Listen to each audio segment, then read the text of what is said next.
بسم اللہ الرحمن الرحیم الحمدللہ رب العالمین وصلی اللہ علی محمد وآلہ الطاہرین ولعنۃ اللہ علی اعدائہم اجمعین الی قیام یوم الدین وقال اللہ تعالی وهو اصدق القائلین بقیۃ اللہ خیر لکم ان کنتم مؤمنین۔ موضوع گفتگو نوروز۔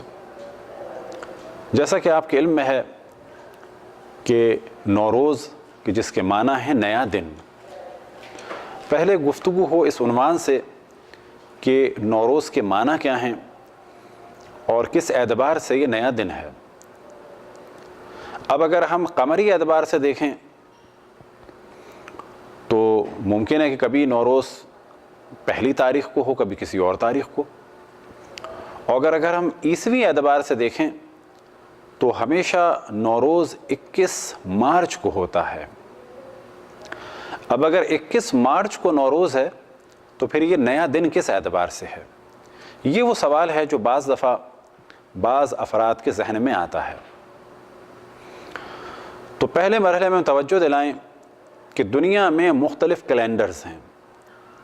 انڈیا کا کیلنڈر، اسی طرح سے ایران کا کیلنڈر، چائنا کا کیلنڈر، جاپان کا کیلنڈر، عیسوی کیلنڈر، اور اسی طرح سے کیلنڈروں کو پہلے مرحلے میں تقسیم کیا جاتا ہے لونر کیلنڈر کہ جس کا دار و مدار چاند پہ ہے، اور دوسرے کیلنڈر کا دار و مدار سورج کی گردش پہ ہے۔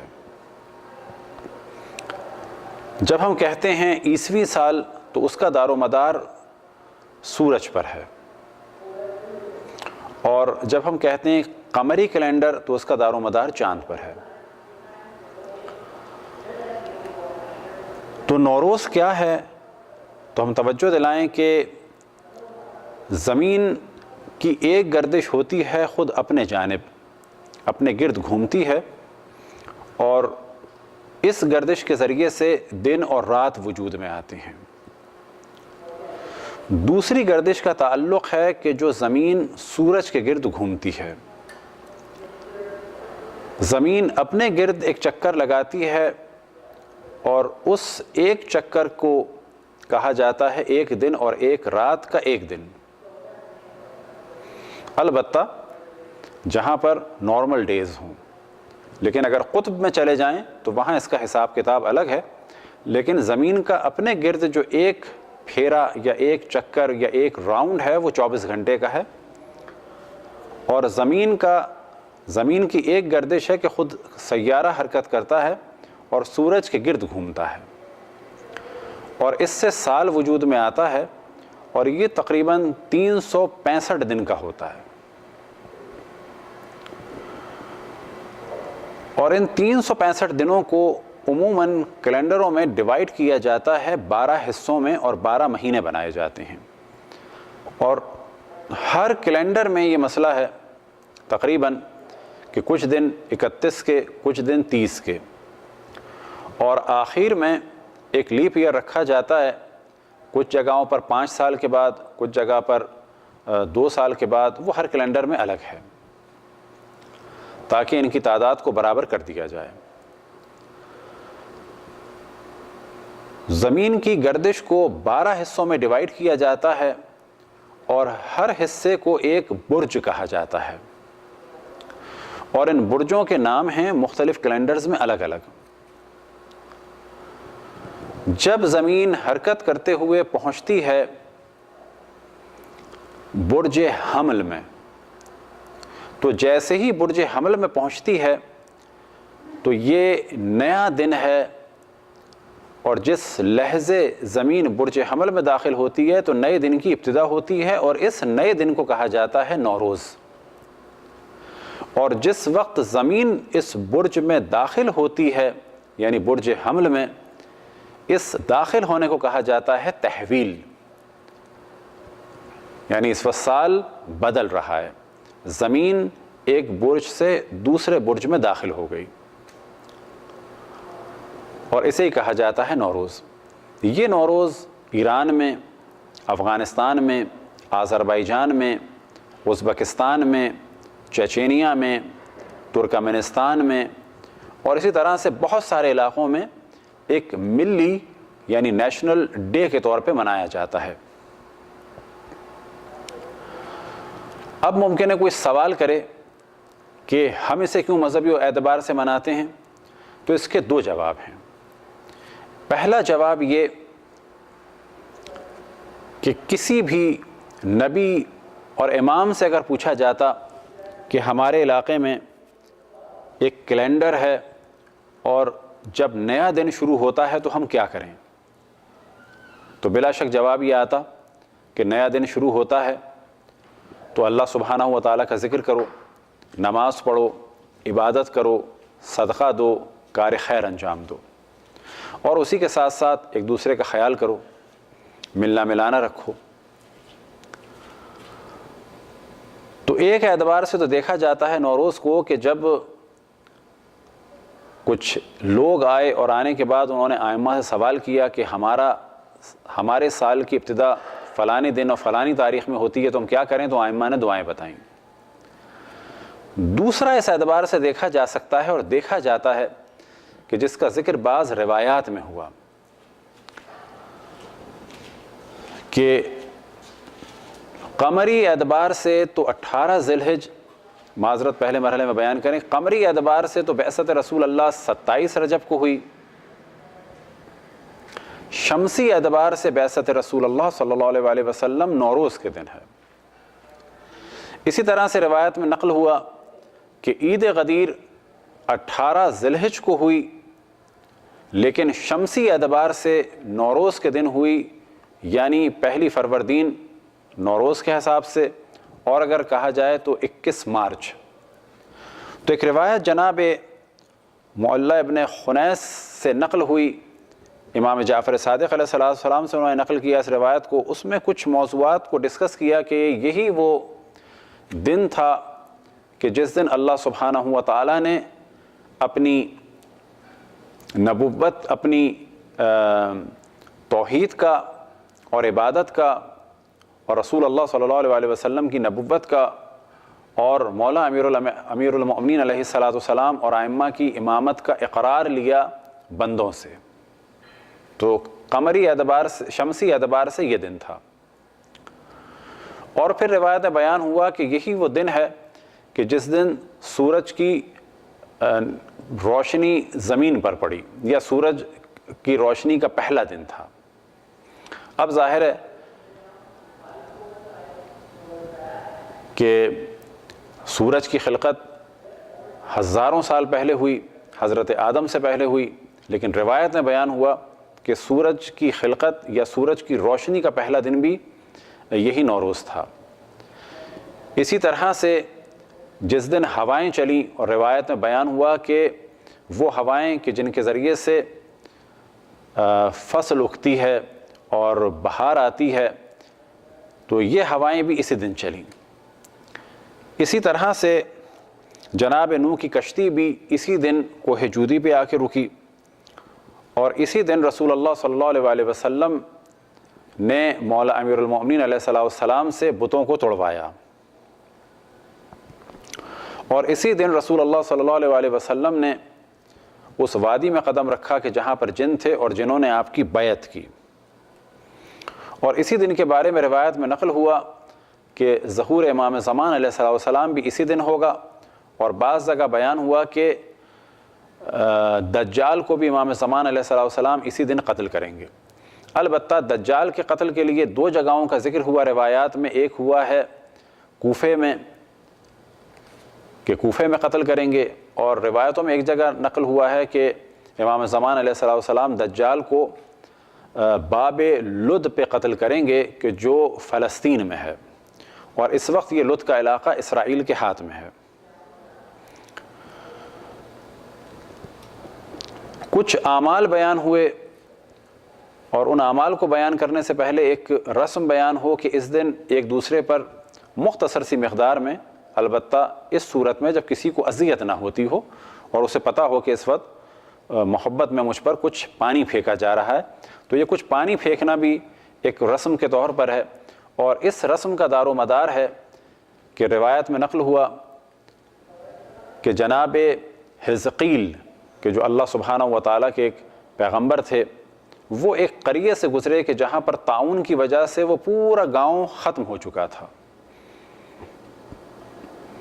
جب جناب حزقیل اس قریے سے گزرے تو آپ نے اللہ سبحانہ و تعالیٰ سے راز و نیاز کیا اور فرمایا کہ انہیں تو کیسے زندہ کرے گا، میں دیکھنا چاہتا ہوں۔ تو اللہ سبحانہ و تعالیٰ نے حکم دیا انہیں کہ ان مردوں پہ کچھ پانی پھینکو تو یہ زندہ ہو جائیں گے۔ تو انہوں نے مردوں پہ پانی ڈالا، اللہ سبحانہ و تعالیٰ سے دعا کی اور یہ مردے زندہ ہو گئے اور ان کی عمریں 30 سال سے لے کر 70 سال تک بڑھ گئیں۔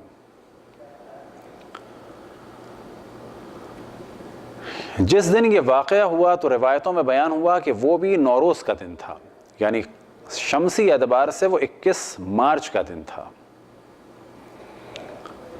تو ان تمام چیزوں کو مد نظر رکھا جائے تو احساس ہوتا ہے کہ یہ دن ایک متبرک دن ہے، لیکن اسی حد تک۔ یہ کہنا کہ یہ اسلام کی خاص عید ہے ایسا نہیں، بلکہ عید بعثت اور عید غدیر اپنی جگہ، ہمیں انہی تاریخوں میں منانا ہے عید بعثت کو اور عید غدیر کو کہ جو اسلامی اعتبار سے منائی جاتی ہیں، لیکن کہا جائے کہ قمری اعتبار سے ان کا یہ دن ہے۔ کچھ اعمال ہیں اس کے جن میں سے ایک یہ کہ روزہ رکھا جائے، اس دن غسل کیا جائے، اچھے کپڑے پہنے جائیں، خوشبو لگائی جائے اور 4 رکعت نماز پڑھی جائے، 2 رکعت کر کے۔ پہلی رکعت میں سورہ حمد کے بعد 11 دفعہ سورہ قدر، دوسری رکعت میں سورہ حمد کے بعد پہلی رکعت میں سورہ حمد کے بعد 10 دفعہ سورہ قدر، دوسری رکعت میں سورہ حمد کے بعد 10 دفعہ سورہ کافرون، پھر اس کے بعد نماز کو ختم کیا جائے تشہد اور سلام کے بعد، پھر دوبارہ ایک نماز پڑھی جائے 2 رکعت اور اس کی پہلی رکعت میں سورہ حمد کے بعد 10 دفعہ سورہ توحید اور دوسری رکعت میں 10 دفعہ قل اعوذ برب الناس یعنی سورہ ناس اور 10 دفعہ قل اعوذ برب الفلق یعنی سورہ فلق کی تلاوت کی جائے۔ اس کے بعد ایک مختصر سی دعا ہے جو مفاتیح الجنان میں موجود ہے، اسے سجدے کے عالم میں پڑھا جائے۔ البتہ اگر دعا کوئی پڑھے تو اچھا ہے اور نہ پڑھے تو بھی کوئی حرج نہیں، اور یہ بھی ممکن ہے کہ اس طرح سے سجدگاہ کو ہاتھ میں رکھ لے، اور یا سجدگاہ بھی اگر ہاتھ میں نہ ہو تو فقط سجدے کی نیت سے سر کو جھکائے اور اس دعا کو پڑھ لے، اور یہ بھی ممکن ہے کہ کوئی اور شخص اسے یہ دعا پڑھوائے اور وہ سجدے کے عالم میں اسے پڑھتا رہے۔ اسی طرح سے ایک مشہور ترین جو دعا ہے نوروز کی تحویل کے وقت کی، وہ ہے یا مقلب القلوب والابصار، اے دلوں کو اور آنکھوں کو پھیرنے والے، بدلنے والے، یا مدبر اللیل والنہار، اے رات اور دن کے بدلنے والے یا انہیں خلق کرنے والے، یا محول الحول والاحوال، اور حالتوں کے بدلنے والے، حول حالنا الی احسن الحال، ہمارے حال کو اچھے حال میں بدل دے۔ یہ ایک دعا ہے کہ جو تحویل کے وقت پڑھی جائے۔ اس کے علاوہ جو بھی نیک کام کیا جائے اچھا ہے، صدقہ دیا جائے اچھا ہے۔ اب یہاں پر ایک موضوع کی جانب ہم توجہ دلاتے ہیں، اور وہ موضوع یہ کہ بعض دفعہ جب نوروز کے بارے میں بات ہوتی ہے تو کہا جاتا ہے کہ یہ مجوسیوں کا کیلنڈر ہے اس وقت جو ایران میں چل رہا ہے، لیکن یاد رکھیں کہ اس وقت تمام دنیا میں عبادت کے لیے قمری کیلنڈر چل رہا ہے مسلم ورلڈ میں، اور آفیشیل کاموں کے لیے عیسوی کیلنڈر چل رہا ہے۔ اور ایران اس وقت کہا جا سکتا ہے کہ ایک واحد ملک ہے کہ جہاں پر عبادت کے لیے قمری کیلنڈر چل رہا ہے کہ جو محرم سے شروع ہوتا ہے، اور آفیشیل کاموں کے لیے جو قمری کیلنڈر چل رہا ہے وہ مجوسی کیلنڈر نہیں ہے، وہ در حقیقت ہجری شمسی کیلنڈر ہے۔ ہجری شمسی اور ہجری قمری کیلنڈر کا فرق کیا ہے تو وہ ہم آپ کی خدمت میں بیان کریں۔ ہجری قمری کا تعلق ہے چاند پر، اور اس کے 12 مہینے ہیں۔ محرم پہلا مہینہ ہے اور ذی الحجہ آخری مہینہ ہے، اور اس کا دار و مدار ہے چاند پر۔ ابتدا اس کی کس سے ہے؟ نسبت کس سے ہے؟ ہجرت رسول اللہ صلی اللہ علیہ وآلہ وسلم سے، اور 1336واں سال چل رہا ہے۔ اب اگر آپ توجہ دیں ہجری قمری کیلنڈر کیا ہے، ہجری شمسی کیلنڈر کیا ہے، تو ایران میں جو کیلنڈر چل رہا ہے وہ ہجری شمسی چل رہا ہے. اس کا دار و مدار بھی رسول اللہ صلی اللہ علیہ وآلہ وسلم کی ہجرت پر ہے. اس کی ابتدا مجوسیوں کی ابتدا یا اس کی ابتدا کوئی اور ابتدا نہیں ہے. اس وقت جو ایران کا سال چل رہا ہے وہ ہے 1393. اس وقت کل سے جو سال شروع ہوگا وہ ہو جائے گا 1394 اور پہلا مہینہ اس کا ہوگا 1394 کا. اور 1394 سے مراد یہ ہے کہ شمسی اعتبار سے یعنی سورج کی تاریخوں کے اعتبار سے 1394 ایئر ہوئے ہیں رسول اللہ صلی اللہ علیہ وسلم کی ہجرت کو. اور قمری اعتبار سے 1436. تو یہ فرق ہے شمسی اور قمری میں. پس معلوم ہوا کہ ایران میں جو قمری تاریخ ہے وہ بھی اسلامی ہے اور ایران میں جو شمسی تاریخ ہے وہ بھی اسلامی ہے. اور کہا جا سکتا ہے کہ یہ ایک واحد ملک ہے کہ جہاں پر دونوں تاریخیں رسول اللہ صلی اللہ علیہ وسلم کی ہجرت پر ان کا دار و مدار ہے. یہ جو شمسی تاریخیں ہیں یہ ایک تحریک چلی تھی مشروطے کی، اس زمانے میں شروع ہوئی تھی، اور اس تاریخ کے جو شروع کرنے والے تھے ان کا نام تھا مرزا عبدالغفار خان نجم الدولہ اصفہانی. یہ اپنے زمانے کے ایسٹرونومسٹ تھے اور میتھمیٹیشین تھے. انہوں نے ان تاریخوں کا حساب کتاب کیا تھا. بس آخر میں دوبارہ ہم گفتگو کریں کہ ایک شمسی ایک قمری ہے، ایک شمسی ہے، ایک ہجری قمری ہے اور ایک ہجری شمسی ہے. وہاں دونوں کیلنڈر اسلام کے مطابق ہیں. اور کل جو پہلا دن ہے یہ نوروز کا مانا جاتا ہے اس اعتبار سے کہ یہ اسلامی ہجری شمسی تاریخ کا پہلا دن ہے. خداوند تبارک و تعالیٰ سے دعا ہے کہ ہمیں اپنے رسول، اپنی حجتوں، خصوصاً امام زمان علیہ السلام کی معرفت اور اطاعت کی توفیق عطا فرمائے. ہمارا ہر دن اللہ سبحانہ و تعالیٰ کی بندگی میں اور اطاعت میں گزرے. ہر وہ دن عید کا دن ہے جس دن گناہ نہ کیا جائے، اور بلا شک مومن کا ہر دن عید کا دن اس اعتبار سے ہونا چاہیے کہ وہ اللہ سبحانہ و تعالیٰ کی معصیت نہ کرے. دعا ہے کہ خداوند تبارک و تعالیٰ ساری دنیا میں اہل بیت علیہم السلام کے چاہنے والوں کو خصوصاً اور تمام انسانوں کو عموماً صحت اور سلامتی اور عافیت سے نوازے. دشمنان اہل بیت علیہم السلام کو آپس میں مصروف کر دے. پرچم اسلام کو سربلند فرمائے. خصوصاً مقامات مقدسہ کی حفاظت فرمائے. تمام علماء کرام مراجع الزام کو طول عمر عطا فرمائے. جتنے افراد دنیا میں جہاں جہاں اہل بیت علیہم السلام کی خدمت میں مصروف ہیں ان کی توفیقات میں اضافہ فرمائے. اور جو مقامات مقدسہ کی حفاظت میں مصروف ہیں دنیا میں جہاں جہاں سے آئے ہوئے ہیں ان سب کی طاقت میں، قدرت میں، عظمت میں، سہولت میں، شوکت میں، ہیبت میں اضافہ فرمائے اور دشمنوں پر انہیں غلبہ عطا فرمائے اور امام کے ظہور میں تعجیل فرمائے. ہم سب کو ان کے آوان اور انصار میں شامل فرمائے. وصلی اللہ علی محمد و آلہ الطاہرین.